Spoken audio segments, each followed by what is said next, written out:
Hola, ¿cómo están? Otro episodio de Radio Apevi, 7:30 p.m. como todos los viernes. Hoy estamos ya terminando el primer mes del año 2026. Para la gente que ve los videos en diferido en YouTube.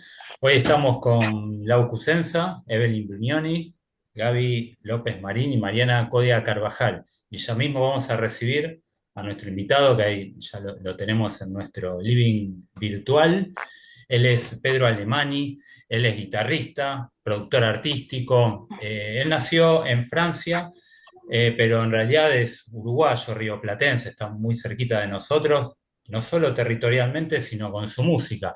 Él empezó de muy chico a tocar la guitarra, ya nos va a contar, pero a eso de los 9 años empezó a tocar con alguien que nuestro público va a recordar, porque hablamos la semana pasada de Gustavo Pena el Príncipe, allá en Uruguay, y tuvo otros maestros como Mandrake Wolf, Cubano Genta, Alejandro Pachelo, Seba Bazán y otros. Y bueno, ha tocado en su carrera con muchísima gente. Para el público bueno, no sabe tanto específicamente de música, él ha tocado con eh, Jorge Drexler, La Vela Puerca, con Baglietto, con Tabaré Cardoso. Tiene su banda también que se llama El Congo, una banda de reggae. Y bueno, con Agarrate Catalina, y hace muy poco estuvo tocando con nuestro conocido y querido León Gieco, Rubén Rada y bueno, y tantos otros. Le vamos a dar la bienvenida a Pedro. Hola, bienvenido, muchas gracias por estar con nosotros. Bueno, muchas gracias por la presentación. Hola a todas y a todos. Bueno, qué bueno lo del príncipe, que lo hayan nombrado. Bueno, qué bueno la información que tenés. Así Y bueno, todo bastante acertado. Y sí, empiezo por la primera parte de lo de la nacionalidad. Sí, bueno, mis padres exiliados y nací en Francia. Pero después de Francia nos fuimos a Argentina y mi segunda nacionalidad que me hacen es argentino. Llegué a tener pasaporte ah, argentino sí. y Mira. después uruguayo, que bueno, toda mi vida fue acá y fue a los 2 años que vine para el Río de la Plata. Entonces estaba, bueno, donde más me siento obviamente es acá de Uruguay porque, bueno, ni Claro. siquiera hablo francés. En mi familia me hacen bullying con eso. Todos hablan, todos menos yo. Soy el menos francés de los franceses. Ah, mira. ¿Vos te creaste en Canelones, en Uruguay? Exacto, sí, acá Sí, mismo. En realidad, Canelones es una ciudad relativamente grande para lo que es sí. Uruguay. Yo en realidad, no en la ciudad de Canelones, sino en lo que sería la parte que limita con Montevideo, Ah, que es como yendo hacia el este, se llama Shangri-La, que es donde estoy Shangri-La. ahora en realidad. Sí. Es donde viví casi toda mi vida y sigo viviendo acá. Cuando empecé a trabajar de la música, igual casi como que, no es que mentía, pero me decía, pero para armar una banda o para un proyecto me decían, pero vos vivís en Shangri, vivís lejos. Le digo, no, no, no. Y es lejos, increíblemente, sobre todo en la época mía, que nadie tenía auto ni nada, es un poco lejos. Mis amigos no van usualmente a Montevideo, Mm, pero estamos casi limítrofe con Montevideo. O sea, 5 minutos ya entras en Montevideo, pero claro. pero increíblemente en otras épocas sobre todo era más alejado. Ahora con el tema que hay muchos más autos, todo el mundo se siente más. Y más ómnibus, ¿no? Y todo eso. Sí. Y Pero tu yo soy de acá. sí. ¿Y tu acercamiento a la música, a la guitarra, cómo fue? ¿Te acordás? Sí, sí, y es como medio raro además, de hecho. En eso es bastante atípico porque en mi familia no hay músicos. Sí, mi abuela era artista en la parte de pintura y Mm, de maestra de dibujo. eh, Vamos a decir, como que había una parte artística, pero no en la música. Y de hecho, desde que tengo memoria, amo la guitarra. Y no mm, sé por qué, porque no tenía guitarra, tenía la de plástico como tienen los bebés. mm, Pero yo, desde que tengo memoria, me moría por poder tocar una guitarra y estudiar guitarra. Era como un anhelo que sí. los años pasaban, no era como ahora, no era tan fácil conseguir una guitarra, no era tan fácil conseguir un profesor de guitarra acá donde yo vivía, La Plata, porque mis padres, viste, no sé si saben, pero casi todo el mundo que vuelve del exilio, Mm, vamos a decir, por lo general no se quejaban mucho porque ya habían vivido la vida bastante dura y sus amigos peor, los que se habían quedado, los que no se habían podido ir peor o bueno, más complicado. Entonces, no es una cosa como de, ay, qué lástima, pero sí claro. era una realidad que era complejo tener un plata extra para hacer un curso de guitarra o de inglés Mm, o era casi todo el mundo que vivió el exilio lo vivió así. Entonces, tardó bastante en llegar la guitarra a mí por esas cosas, mm. más que nada. Y de Y hecho, El Príncipe es como algo sí, muy importante porque justo estaba viviendo acá. Mi madre lo conocía de veranear de los años 60, de cuando eran chiquitos, y entonces él ya era como conocido en la movida de la música acá, como un buen músico. Y mi madre siempre decía, quiero que estudies con Gustavo, pero no tenía esa plata o esa cosa para... Y entonces un día mi hermana va hasta el bar, porque él iba mucho a los bares, El Príncipe, le gustaba mucho frecuentear los bares, era muy de barra, de bar, él le gustaba eso, le gustaba la grapa también y el vinito. Y, y entonces le va mi hermana, un día no me aguanta más y va y le dice, quiero que le enseñes guitarra. Sí, porque yo no paraba de pedir la guitarra, la guitarra, la guitarra. Y bueno, y ahí resulta que cae Gustavo, no me olvido más ese día, nunca más me olvido, ni mi familia se olvida. Él era muy, si bien era como amigo y todo, él era muy personaje, era sí, él caía con una, había una guitarra y él arrancaba a tocar, él conectaba todo el tiempo con la música, una mm, facilidad para conectar, ¿no? En la casa, acá en mi casa, yo vivo todavía en el mismo terreno, en el mismo terreno de ese momento, de sí. que llegamos, y bueno, era tremendo, tengo muchos recuerdos de él en lugares de la casa que él se sentaba con una sillita y arrancaba y conectaba, quedó mucho esa energía en esta casa. El Y príncipe nada. es como, podríamos definirlo, que todavía no lo conocemos tanto, va, digo, hablo por mí, ¿no? Porque un músico por ahí me va a matar. Lo podríamos definir como, por lo que vos describís, como un bohemio. Sí, él hay unos videos que a mí me cuesta ver, ¿viste? Porque no es fácil para mí. Además, yo me peleé un poco con él en un momento. Todo el mundo que estuvo cerca de él en algún momento, no era fácil como convivir con él, ¿viste? Ah, Era muy... Y entonces a veces me cuesta un poco ver videos y cosas que hay subidas de él. Además, yo lo conocí en una época, la época que yo más lo curtí, más él estaba bárbaro en todo sentido, la voz era sí. perfecta, todo era... Y después él por su diabetes, insulino dependiente, y algo Ah, que él dice en uno de esos videos, que él dice que el cuerpo como que es un transmisor y que él baja la música, y no sé, no me recuerdo, me da lástima no acordarme las palabras exactas, pero básicamente él habla como de que el cuerpo no es lo más importante para él. ah, Y bien. ta, eso a veces, eso se ve reflejado, ¿viste? O sea, fue muy real eso, ¿viste? La música era lo más importante. Es increíble, pero era así.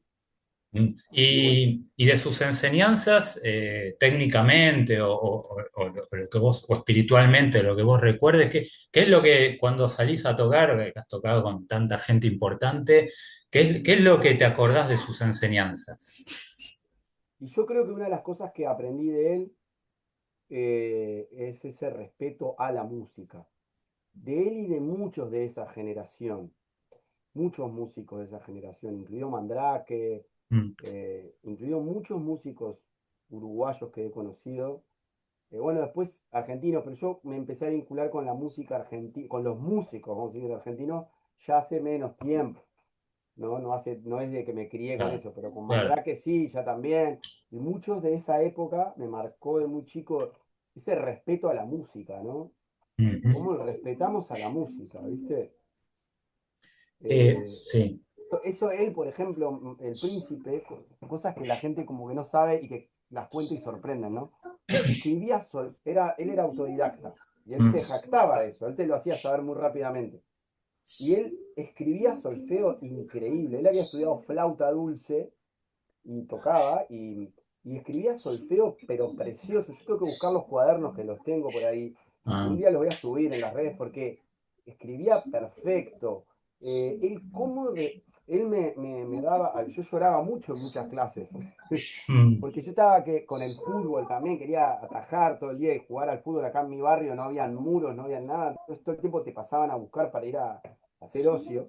Mm, Entonces me costaba encerrarme a estudiar guitarra, ¿viste? claro. Y entonces era medio boludo, vamos a decir, bastante al principio, ¿no? Pero bueno, era chico, también Era me chico, claro. costaba también. Sí, sí, sí. Los deditos, ¿viste? Ah, o Cuesta, sea, la parte fina, digamos, más técnica. cuesta, Mm, exacto. eh, Y bueno, y él era muy así, ¿viste? Y él es verdad, él estudiaba, sin estudiar académicamente, estudiaba mucho, ¿me entendés? Porque claro, estaba todo el día con la música, claro. y mejorando el sonido. Y es lo que te digo, la época que yo lo curtí, la afinación de la voz era impresionante y la limpieza.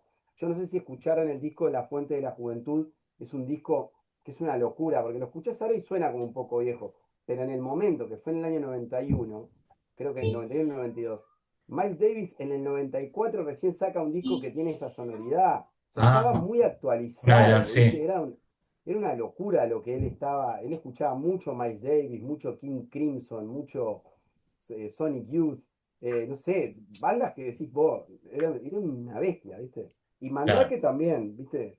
Mandrake también. Mandrake ya lo conozco un poco más grande yo, Mm, pero también. Y que entre ellos había como pica también, eso es tremendo. mirá. Bueno, es buenísimo todo que estamos aprendiendo desde esta orilla, digamos, que de, cuando hablamos de músicos uruguayos, generalmente no oímos estos nombres, creo que es muy, muy interesante tomar nota. Bueno, Sí, quiero y darle, además sí, ellos fueron muy importantes para músicos contemporáneos. Desde sí, la Vela Puerca, hay una historia preciosa del enano de la Vela Puerca, después si pueden búsquenla, como el ah, príncipe le dice que él no era bueno para la música, pero sí era bueno componiendo. Esa sí, historia es increíble, sí, después pueden buscarlo.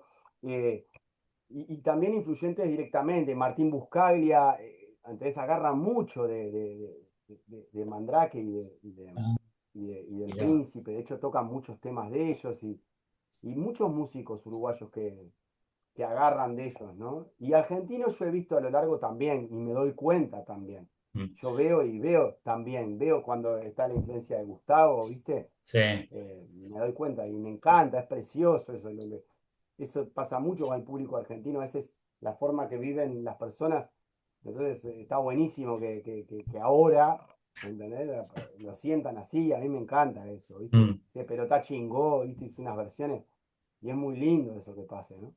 O sea que para todos los que disfrutan las bandas uruguayas actuales, hablando de rock, ¿no? O contemporáneas, es bueno que también, si les interesa, indaguen en esas fuentes, ¿no? Que me parece que... Totalmente, Mm, totalmente. mm. Bueno, quiero darle la bienvenida a otros integrantes que se sumaron acá a la mesa. Está por ahí Joan Fernández, está Raúl Reyes, nosotros le decimos Raúl Reyes y Karina Esquilachi. Pero bueno, vamos a pasar a la primera pregunta del panel. Le doy la bienvenida a Mariana. Mariana, hola, bienvenida.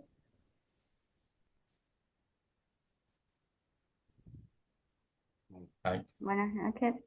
Eh, ¿Qué se siente estando con música, con músicos y con murgas, ¿no?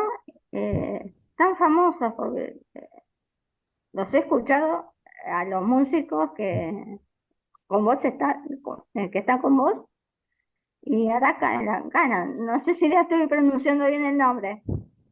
No, yo en realidad es con Agarrate Catalina, que es otra. Araca la Cana también es una murga muy conocida de acá, pero con lo que yo más toco es con Agarrate Catalina.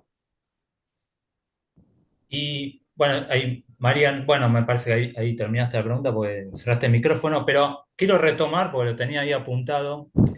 Agarrate Catalina, si no me equivoco, nace en 2001 y la fundan con dos hermanos, si no me equivoco, dos o tres hermanos. Uno de ellos, Tabaré Tres hermanos. Cardoso, tres hermanos, con el que tocaste bastante tiempo, ¿no? Tabaré Cardoso, la banda de... Sí, ya hace como 8 años que estoy con Tabaré Claro. y por ende enseguida con la Catalina. Y Pero, sí, no, yo siempre te ah, quería preguntar de qué diferencia Agarrate Catalina de otras murgas, como ahí nombró bien Mariana, ahí va, Aracalacana. voy a decirle primero que nada, voy a contestarle lo de Mariana, Sí. que me preguntó qué se siente, ¿no? Ah, perdón, claro, Y sí, sí. está muy buena la pregunta porque es algo que está bueno que experimenten.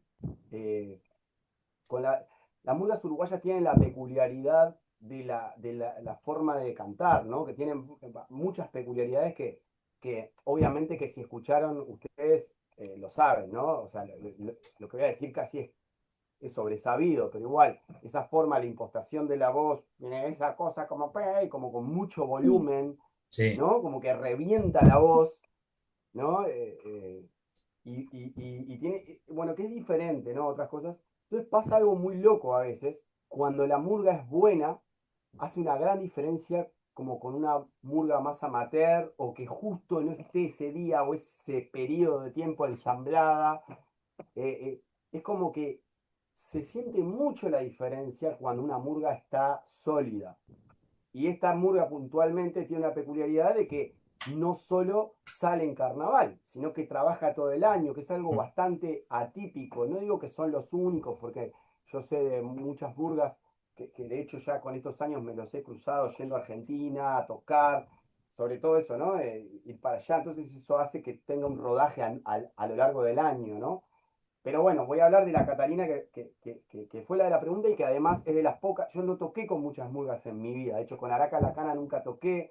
Mm, Sí he tocado con, ¿cómo se dice? Como le decimos cuerdas, que es como grupos de voces, pero no la murga entera. Y claro. acá usualmente toco con la murga entera o con un número grande de murguitas. Y es impresionante lo que se siente cuando empecé a tocar con esta banda puntualmente. Fue atípico porque eh, Tabaré Cardoso, que es el compositor que compone casi todos los temas de la murga, pero a la vez que es medio difícil de entender, la murga viene y toca con Tabaré Cardoso. A veces es una mezcolanza difícil Ah, de entender hasta para nosotros mismos con qué vamos a tocar esa semana. ¿Cómo es claro. el...? Porque a veces cambia el formato según el show, pero Ah, básicamente son dos proyectos. Tabaré Cardoso es como más murga y rock canción, y en algunos shows muy grandes va toda la murga en algunos temas, pero lo primero que sentí es impresionante, porque cuando empecé a tener toda la murga completa y yo tocando con la distorsión de la guitarra y la murga que te avasalla con todos los monitores y los parlantes sonando por todos lados y las voces con esa potencia, es impresionante, es una experiencia importante y es importante que el día de mañana si pueden ir a un show, me avisen y los invito, pero es impresionante cuando estemos por allá y es muy lindo lo que se siente, impresiona. De hecho, cuando están calentando las voces antes del show en el camerino, y tienen como diferentes volúmenes, porque se pueden quedar sin voz, entonces a veces están cantando vas en el camión y están cantando a volumen bajo, repasando las letras y todo eso, y sí, de repente cuando estamos 10 minutos antes de ir, arrancan en el camerino y empieza a rebotar todo eso, y es impresionante. claro. Es único, es único. Yo creo que en el gospel se puede llegar a sentir algo parecido en las iglesias. Bueno, yo viví en Estados Unidos y he estado en alguna iglesia, pero claro, es diferente por toda esa cosa más, un poquito más lejana del coro. Acá, por acá los tengo ahí, ¿viste? Mm. Pero es Sí, impresionante. sí, son voces, como dijiste vos, muy características, ¿no? Que uno enseguida le identifica con la murga, aunque esté escuchando un tema de rock, donde por ahí participa una murga. Claro. Y cuando empecé a tocar con la Catalina, estaba el zurdo Besio, cantaba varias veces con nosotros, que es una voz icónica de Uruguay. Eh, la primera vez me acuerdo que hay una parte de un solo de guitarra y de repente el zurdo ese empieza a cantar de un volumen que es una Mm, locura y una afinación. Y me le acerco así un poco y era impresionante, no sabía de dónde sonaba la voz. Tiene esa cosa, la voz de la murga que empieza como a rebotar en todos lados, es muy loco. mm, Y cuando los tenés cerca, es una experiencia muy linda y no es algo que lo digo yo, lo veo, vienen los artistas invitados, como ahí se viene León o Baglietto, sí, y es impresionante, o sea, ¿viste? Les pega a ellos, ¿viste? León de hecho siempre pide que la murga esté cerca, por a él le gusta sentir eso que estoy entiendo, hablando yo. claro. Quiero saludar a Lau Cusenza. Hola, Lau. Ella pregunta por qué se llama Agarrate Catalina, la murga. No lo sé. Hay que No preguntarle puedo a los responder esa hermanos. pregunta. Sí. Perdón. Eh, Igual es como una frase que, por lo menos acá en Argentina, la usamos bastante. Acá Sí, también, es como un juego, como a veces cuando se pone complicada la cosa, a veces claro, también exacto. cuando viene algo grande, también como agarrate Catalina, que es como agarrate que venimos, tiene un juego ahí, pero no sé la historia real, no la sé. Y la escuché alguna vez, no la tengo presente ahora, perdón. Eh, ¿Y cómo es tu relación con esta banda que nosotros también conocemos mucho y la nombraste, que es La Vela Puerca? Ellos son contemporáneos a vos, ¿no?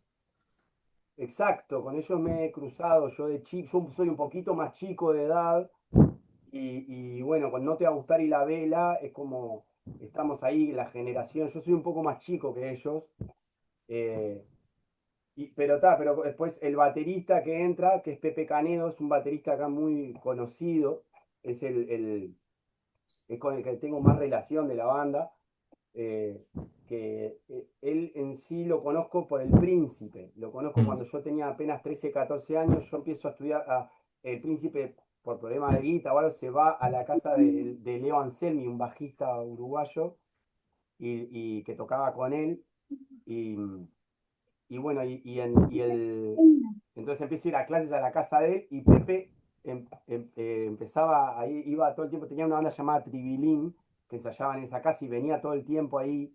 Y ahí empezaba el Peyote Asesino, que es una banda grande de acá.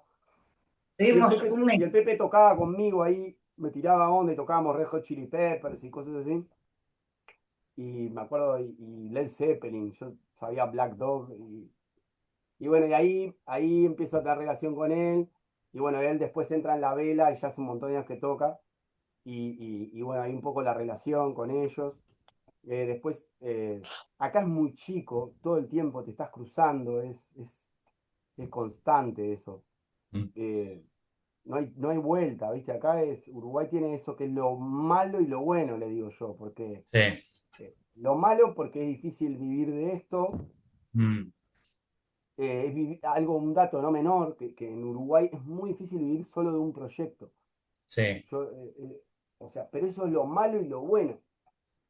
Yo a veces en la carrera mía, yo tengo 44 años y empiezo a ya tocar con gente grande, a los 13 años ya tocaba con gente de 20 años y más también.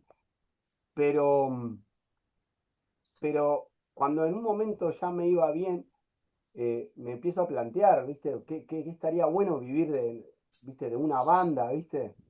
Y realmente empecé a decir, si me llega a llamar una banda de estas grandes que estás a full, me daba miedo porque yo tocaba a la misma vez con Cursi, que no sé si la conoces, es una banda que fuimos mucho a Argentina, es una banda de rock pop de acá que toca el hermano, toca Fabián Cruz, que es el cantante, y después Diego Drexler, que es hermano de Daniel y Ah, Jorge sí, Drexler, de la familia Drexler, vamos a decir, que son claro. todos músicos, y Paula, que es DJ. Ah, Eh, sí. pero Diego y Fabián, bueno, pues una banda que acá en ese momento era muy conocida. Yo trabajaba muy bien con ellos. eh, entonces tocaba con Congo, con Cursi, con Mandrake Wolf.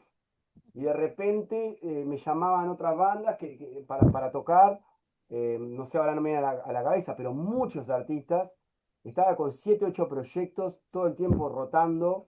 Abuela Coca hice unas giras en Ah, Europa sí. en el 2007 y 2008, tremendas giras, 54 shows por todos lados, Austria, República Checa, era alucinante y eso me lo permitía eso, de que ninguna de esas bandas me ocupaba la agenda tanto para no poder hacer lo otro.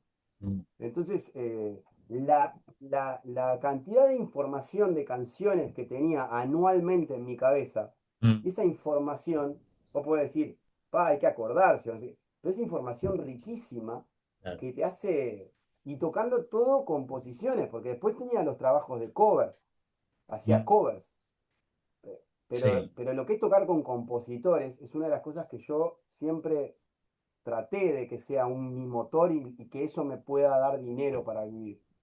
claro. Porque yo ayudar a las canciones y a los compositores, eso tuvo mucho que ver el príncipe, ver una máquina de componer como es él y de defender su propia música. Eso me dio mucha, ¿cómo se dice? Fuerza para usar, para tener ¿cómo se dice? Para buscar ese camino de tocar con compositores y poder yo componer en composiciones propias. Claro, por eso te vemos con tantos proyectos, por esto Por que eso para acá. mí tocar con León Gieco es lo más Sí, grande que hay, claro. ¿entendés? Porque estoy yo tocando el riff que hizo Santa Olalla, pero lo estoy defendiendo yo, ¿entendés? Claro, en el tema, sí. Me toca, y León viene y me dice, mirá, mejorá esto, mejorá aquello. Y yo, wow, viste, me quedo, no puedo dormir después. Ah, Estoy toda la claro. noche tratando de... Sí, sí, El otro sí. día vino Charly García a ver el show y yo tenía que tocar una melodía que la grabó Charly, Uh, ¿entendés? De La Colina de la Vida. Y yo me la había ah, aprendido claro, hacía 2 días. claro. Y está. Y Eh, voy a eh, dormir. sí, no, no, me imagino la responsabilidad ante tanto, tanto talento, ¿no? Quiero saludar, hay muchísimas preguntas. Lau, en un ratito vuelvo a la tuya porque quedan los chicos todavía para preguntar. Voy con Gaby. Gaby, bienvenida. Hola, Ahí. Gaby. ¿cómo se siente que, por ejemplo, Agarrote Catalina lo represente en los festivales que hay en el verano? Por ejemplo, en Cosquín, en los distintos festivales que después se pasan por la tele. Bueno, se siente muy bien. Es una de las cosas, lo que dijiste ahí es clave, el tema de los festivales. Justamente es muy importante. Cuando no voy a un festival con un artista, me viene sobre todo en Uruguay, ponele que hay pocos, es como, no entré, es como te Mm, pega, ¿viste? Lo tenés ahí sí. los festivales. Es algo que los músicos, por lo menos, no sé si lo dicen, no lo escucho muy seguido, pero todos los tenemos ahí, queremos estar, es como algo importante, más allá de la plata y lo que vayas a cobrar, porque obviamente que es importante de tener un buen arreglo y todo eso, obvio, porque está, pero, pero a veces uno quiere estar, ¿viste? Porque, bueno, porque sabés que justamente Cosquín, ahora voy a ir al Cosquín en Córdoba y es la primera vez que voy, Ah, yo nunca fui a tocar. mirá. Y bueno, voy Es- gracias a ellos. Sí, se siente muy bien y agradecido. Quiero saludar ahora a Evelyn Grugnoni. Hola, Evelyn, desde la costa Hola, Miguel, argentina. ¿cómo va? ¿Todo Hola, bien vos? Evelyn. ¿Todo bien?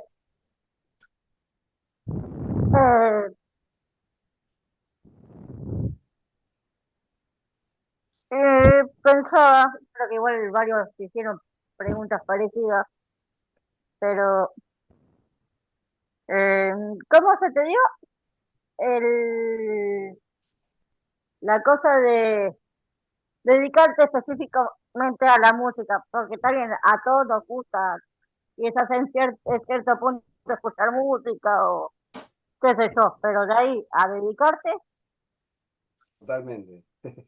Muy buena pregunta. No, no, esa no la respondí todavía. Estuviste muy bien.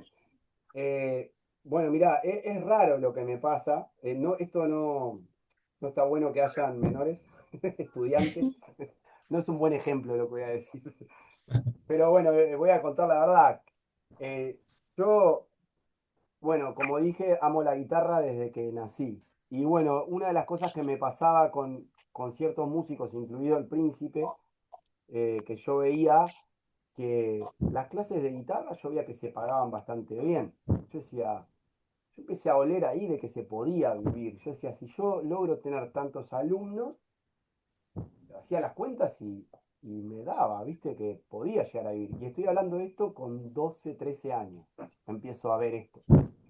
Yo, eso es una de las cosas que no sé bien cómo, creo que mis padres y mis hermanos tienen que ver, como que sentía que tenía que estar rápido a decidirme qué iba a hacer de mi vida. Sentía que eso lo sentía.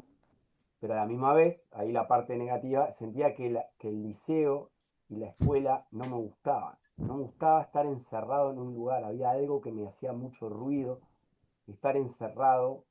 Y no era un tipo problemático, de hecho era tímido. Claramente ahora se nota que no lo soy, pero, pero lo cambié por la música, para poder aprender a dar clases. Ahí fue que decidí como decir, tengo que cambiar mi timidez porque me cerraba puertas. Me daba cuenta que también saludar, mirar a los ojos, tratar de eso también, porque en la música si vas así muy tímido, no, no. Y Mm. imagínate, para dar clases, que yo empecé a Ah, visualizar eso muy chico. Y bueno, quería ser arquero de fútbol o guitarrista. Antes veterinario, pero era esos tres. lugares. Sí. Tenía así, esas tres profesiones que quería hacer.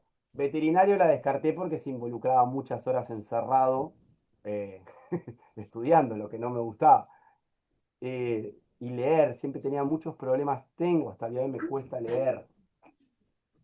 eh, me cuesta leer. De hecho, me descubrieron una dislexia, me hicieron un examen de dislexia y me dio como que no tenía, y después estudiando inglés en un momento, la profesora me dijo que se dedicaba a eso y me dijo que sí, que me hizo unas preguntas y me dijo sí, que tenía que ver eso que me costaba tanto.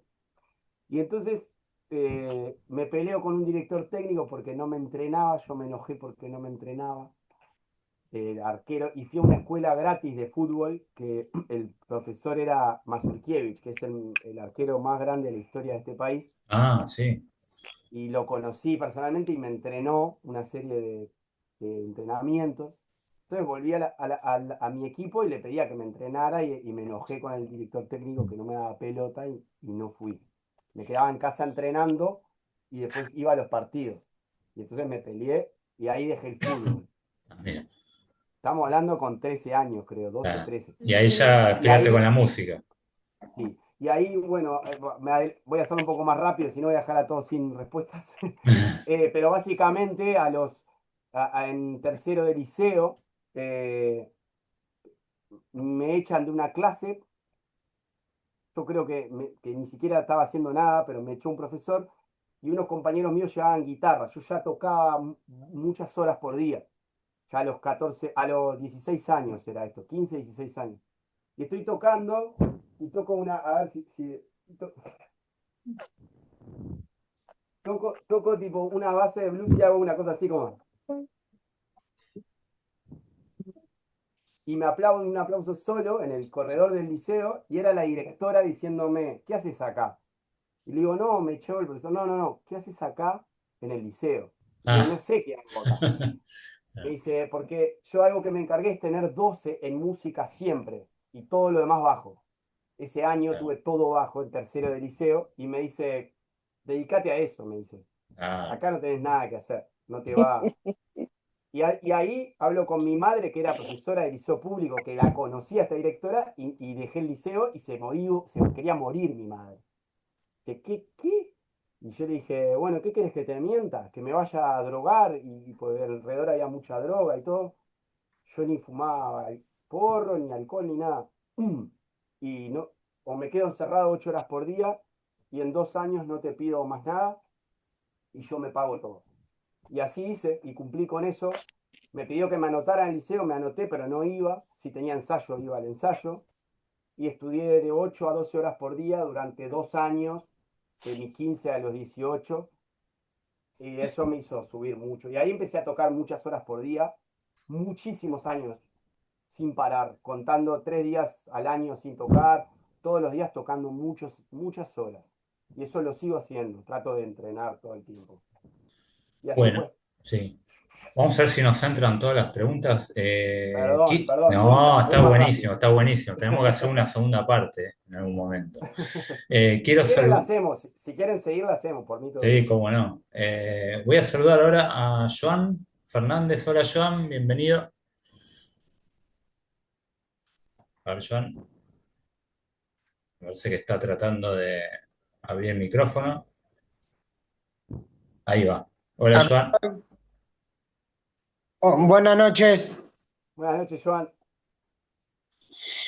Me pregunta cómo llegó a conocer a León Gieco.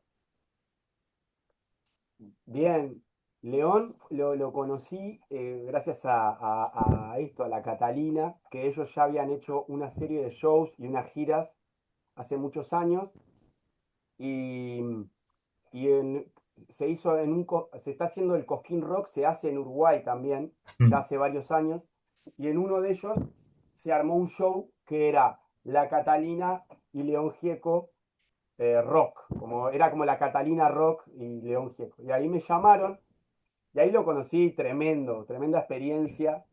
León es un genio, es lo que conocen, es lo que se ve, es así de simple como él se muestra, es así, un crack total.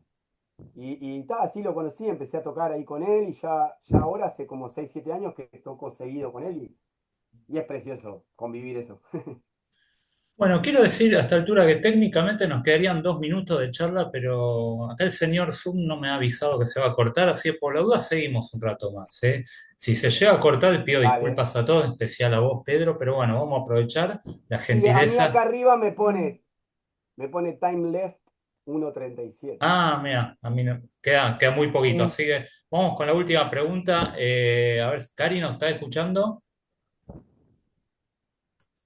Bueno, parece que no. Así que bueno, Yo eh, tengo, ahí está. Es la última, Cari, que se está por cortar. yo tengo una pregunta para Pedro, ¿no se llama? Sí. Sí. Eh, ok. Si no te hubiera dedicado a la música, te hubiera dedicado a leer libros o,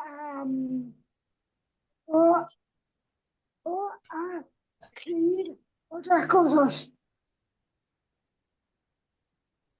No, yo creo que si no me dedicaba a la música, hubiese intentado con el fútbol y seguramente, como la mayoría, me hubiese terminado complicado, o sea, o dedicado a otra cosa que ni sé qué. Pero, pero bueno, la verdad que decidí muy chico, entonces como que no sé tampoco, muy chico tomé la decisión y tengo el mismo pensamiento desde ese momento, entonces no tengo muy desarrollado ese sentimiento de qué hubiese pasado, la verdad. Ahora sí, la última, por las dudas. Lau, te pregunta, ¿por qué te gusta la música o qué es lo que más te gusta de la música? La verdad que no sé mucho cómo explicarlo, la verdad. Escucho todo el día música